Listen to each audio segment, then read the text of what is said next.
안녕하세요. 83세 현직 의사 김근식입니다. 여러분, 혹시 소변을 보고 나서 거품이 유난히 많이 생기고 그 거품이 잘 사라지지 않은 적 있으신가요? 그 증상 절대 그냥 넘기지 마세요. 이는 우리 몸속에서 신장이 보내는 적신호일 수 있습니다. 신장은 우리 몸의 정수기이자 혈압과 수분을 조절하는 필수 기관입니다. 하루에도 수십 리터의 혈액을 걸러내며 노폐물을 제거하고 체내 수분과 전해질 균형을 유지하는 중요한 역할을 하죠. 그런데 문제는 이 중요한 장기가 망가져도 초기에는 특별한 증상이 없다는 것입니다. 이 때문에 침묵의 장기라는 별명이 붙기도 했습니다. 그래서 우리는 더욱 신중하게 신장이 보내는 미세한 신호를 포착해야 하고, 무엇보다 평소 식생활과 생활 습관을 통해 예방하는 것이 핵심입니다. 오늘은 제가 평생의 진료 경험과 연구 그리고 최신 국내외 의학 자료를 토대로 신장이 보내는 주요 경고 신호 그리고 반드시 피해야 할 음식과 꼭 챙겨 드셔야 할 음식 3가지씩을 정리해 드리겠습니다. 이 영상이 도움이 되셨다면 구독과 좋아요 버튼 눌러주시고요. 앞으로도 건강한 삶을 위한 지혜를 꾸준히 전해드릴 테니 알림 설정까지 부탁드립니다. 자, 그럼 본격적으로 시작해 보겠습니다. 첫 번째, 신장이 보내는 초기 경고 신호입니다. 그 중에서도 가장 흔하고 눈에 띄는 증상이 바로 거품류입니다. 소변에 비누 거품처럼 미세한 거품이 생기고 시간이 지나도 잘 사라지지 않는다면 이는 단백질이 소변으로 빠져나오고 있다는 뜻입니다. 이를 단백뇨라고 하며 콩팥의 여과 필터인 사구체에 손상이 생겼다는 신호입니다. 다음은 얼굴, 눈 및 다리 등에 붓기가 생기는 부종 증상입니다. 아침에 눈두덩이 붓거나 오후가 되면 발목이 쉽게 붓는다면 신장이 수분과 염분을 제대로 배출하지 못하고 있다는 뜻입니다. 그리고 잦은 피로감, 가려움증, 소변량 변화, 고혈압도 신장의 이상을 의심할 수 있는 신호입니다. 특히 가려움증은 단순한 피부 건조가 아닌 체내에 쌓인 노폐물과 전해질 불균형 때문일 수 있습니다. 심한 경우에는 메스꺼움, 구토, 집중력 저하, 식욕 감퇴, 수면장애, 근육 경련 등의 증상도 동반될 수 있습니다. 이 모든 것은 신장이 제 기능을 하지 못하고 있다는 결정적인 경고일 수 있습니다.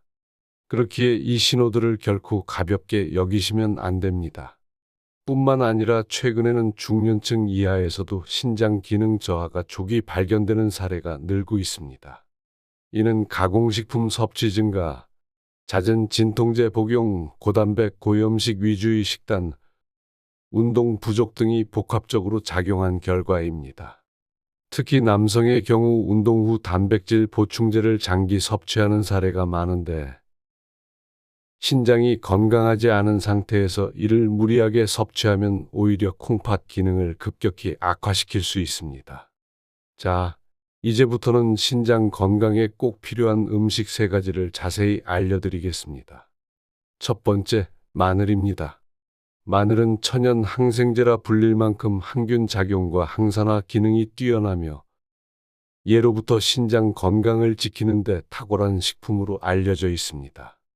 특히 알리신이라는 유황 화합물은 신장 내부의 염증을 줄이고 체내 유해한 세균의 번식을 억제하는 데 효과적입니다.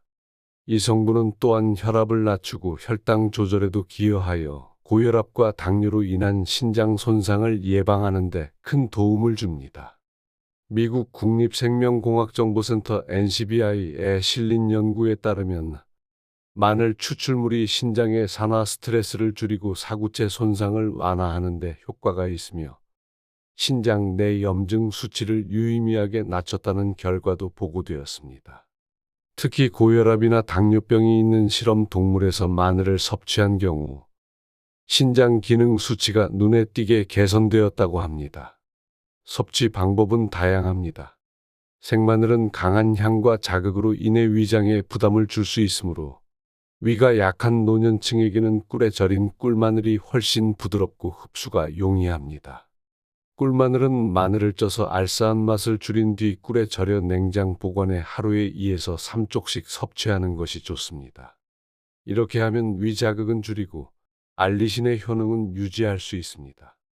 또한 마늘은 조리법에 따라 효능이 달라질 수 있기 때문에 익혀 드시더라도 너무 과열하지 않는 것이 중요합니다. 알리신은 60에서 70도 사이의 온도에서 가장 안정적이므로 볶을 때는 센 불이 아닌 중불 이하에서 조리하는 것이 좋습니다.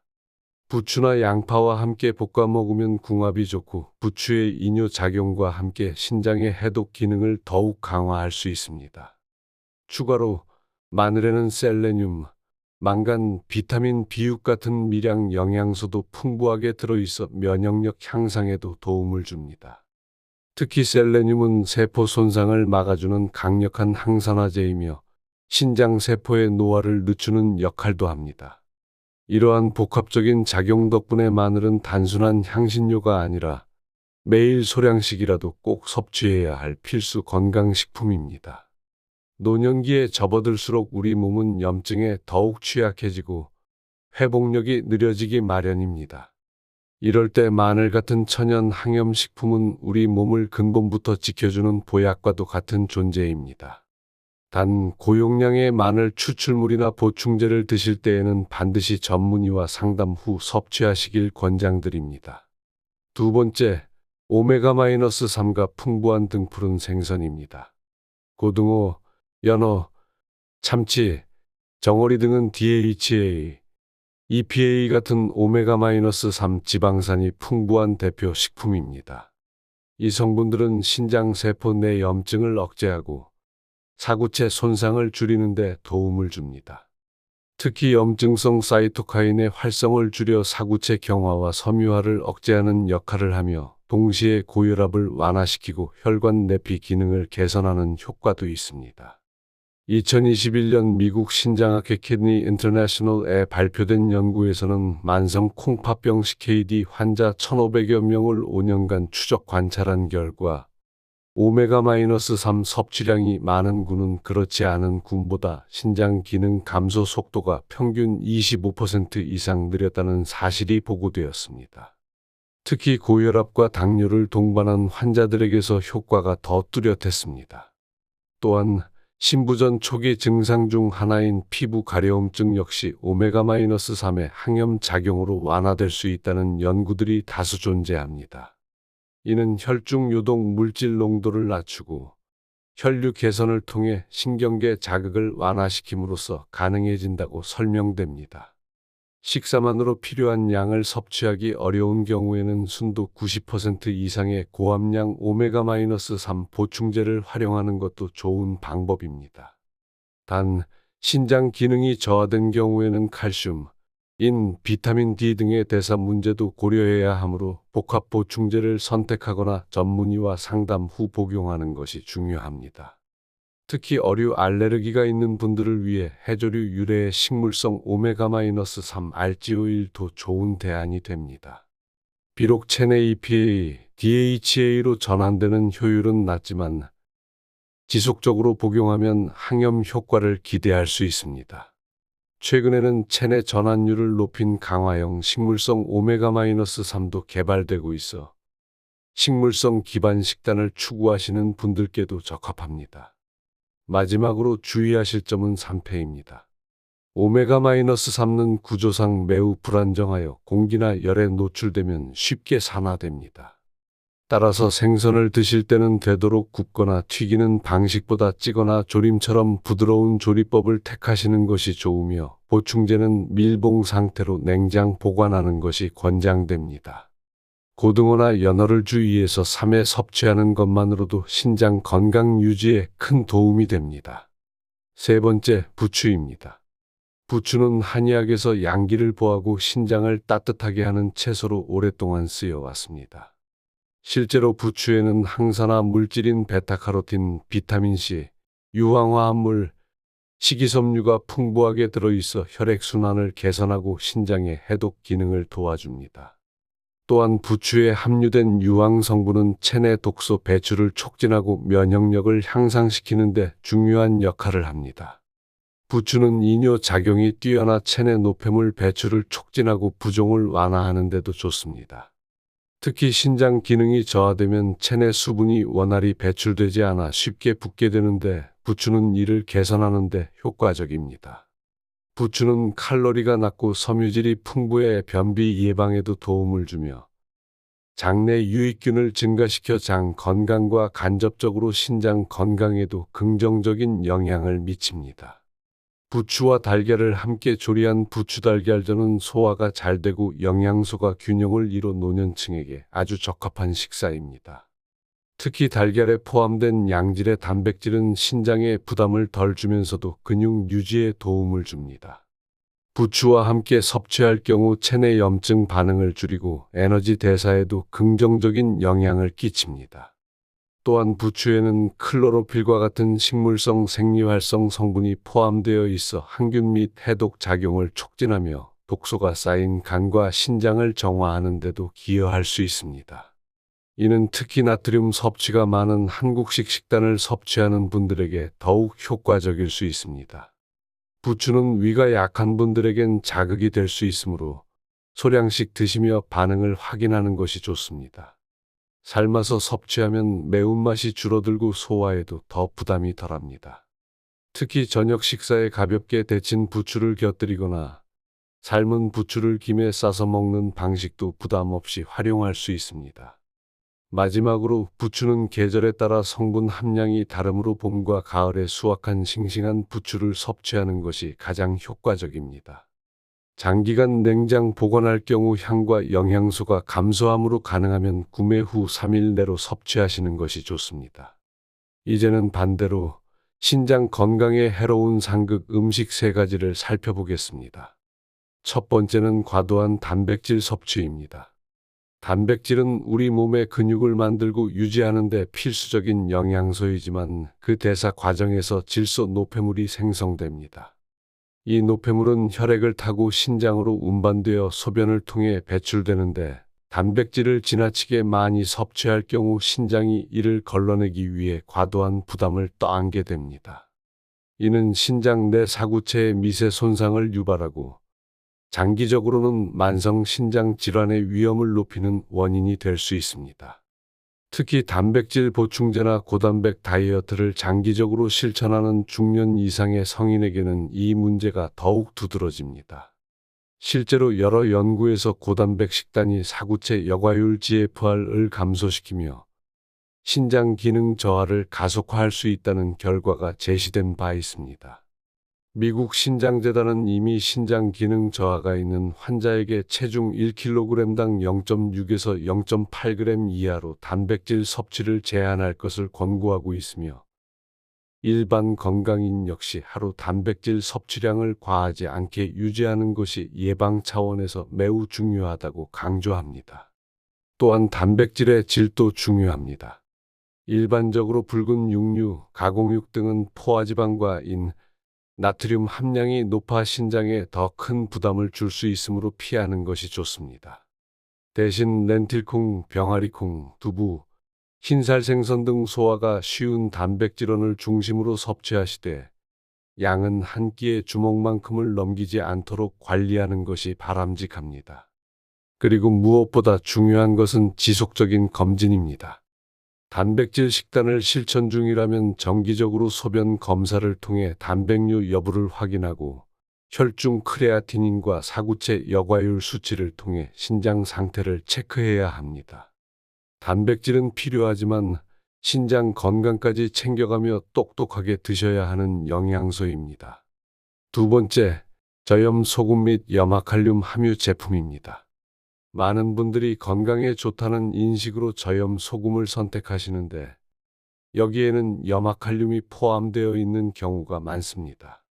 염화칼륨은 나트륨 섭취를 줄이기 위한 대체제로 흔히 사용되지만 신장 기능이 저하된 분들에게는 오히려 위험한 성분이 될 수 있습니다. 신장이 손상되면 체내 칼륨을 제대로 배출하지 못하기 때문에 혈중 칼륨 농도가 쉽게 높아지고 이는 심각한 심장 부정맥 근육마비, 심장마비까지도 유발할 수 있습니다.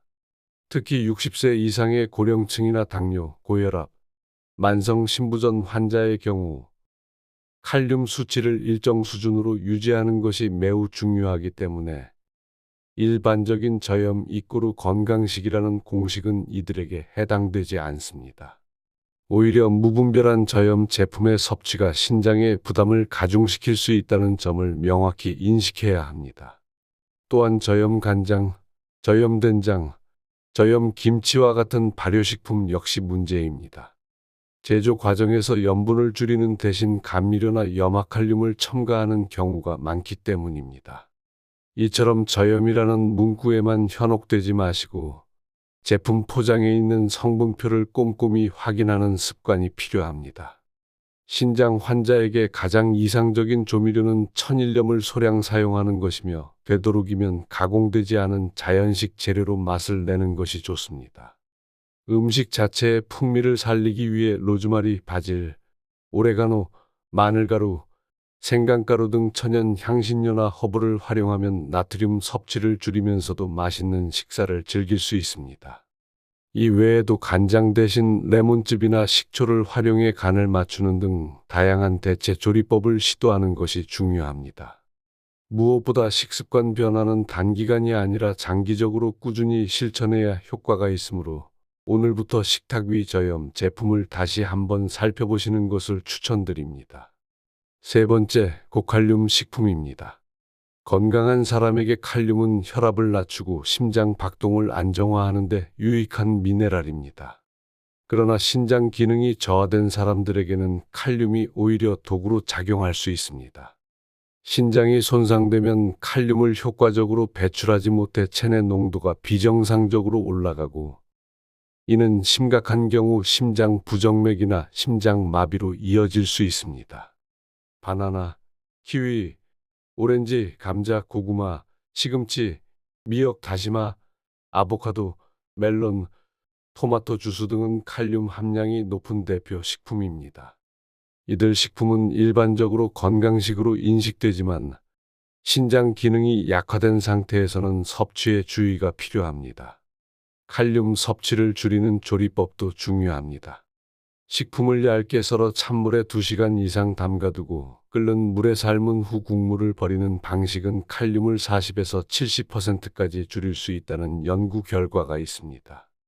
특히 감자나 고구마는 껍질을 제거하고 얇게 썬 뒤 10분 이상 삶는 것이 가장 효과적입니다. 삶는 시간을 늘리고 물을 자주 갈아주는 것도 도움이 됩니다. 또한 생과일 대신 통조림 과일을 활용하는 방법도 있습니다. 통조림 과일은 제조 과정에서 칼륨이 일부 제거되어 생과일보다 낮은 칼륨 함량을 가지고 있기 때문입니다. 단, 시럽에 절인 통조림은 당 함량이 높을 수 있으니 반드시 물로 헹구어 드시는 것이 좋습니다. 최근 연구에 따르면 신장 환자에게는 하루 2000mg 이하의 칼륨 섭취가 권장되며 식단 계획 시 전문 영양사의 조언을 받는 것이 좋습니다. 고칼륨 식품을 완전히 배제하기보다는 조리법과 섭취량 조절을 통해 균형을 맞추는 것이 현실적인 대안이 될 수 있습니다. 무엇보다 중요한 것은 체내 칼륨 수치를 정기적으로 확인하는 것입니다. 혈액 검사를 통해 칼륨 수치가 정상 범위를 유지하고 있는지 점검하고 의사와 상의하여 식단을 조절하는 것이 바람직합니다. 많은 분들이 건강에 좋다는 이유로 과일과 채소를 과도하게 섭취하지만 신장 건강에 있어서는 항상 적절한 균형이 최선입니다. 자, 오늘 말씀드린 내용을 정리해 보겠습니다. 거품류, 부종, 가려움증, 피로감, 식욕저하 같은 증상은 단순한 노화가 아닌 신장이 보내는 중요한 신호일 수 있습니다. 마늘, 오메가-3 부추는 신장에 활력을 주는 최고의 식재료이며 반대로 단백질 과다, 저염 소금, 고칼륨 식품은 콩팥에 부담을 주는 대표적인 위험 요소입니다. 신장은 손상되기 전까지는 조용히 버텨내는 장기지만 한번 손상되면 회복이 어렵습니다. 하지만 생활 습관을 개선하고 식단을 조절하면 충분히 신장의 기능을 지키고 삶의 질을 높일 수 있습니다. 특히 60대 이후라면 정기적인 혈액검사, 소변검사, 혈압 체크를 통해 신장 상태를 점검하고 오늘 알려드린 내용을 실천해 보세요. 단순히 오래 사는 것이 아니라 건강하게 오래 사는 것이 중요합니다. 영상이 유익하셨다면 좋아요 한번, 구독 한번 눌러주시고요. 알림 설정도 꼭 해두셔야 다음 영상도 놓치지 않으실 수 있습니다. 다음 영상에서는 노년 불면증 완화에 도움이 되는 음식과 저녁 루틴에 대해 소개해 드릴 예정입니다. 건강한 삶 함께 만들어 갑시다. 감사합니다.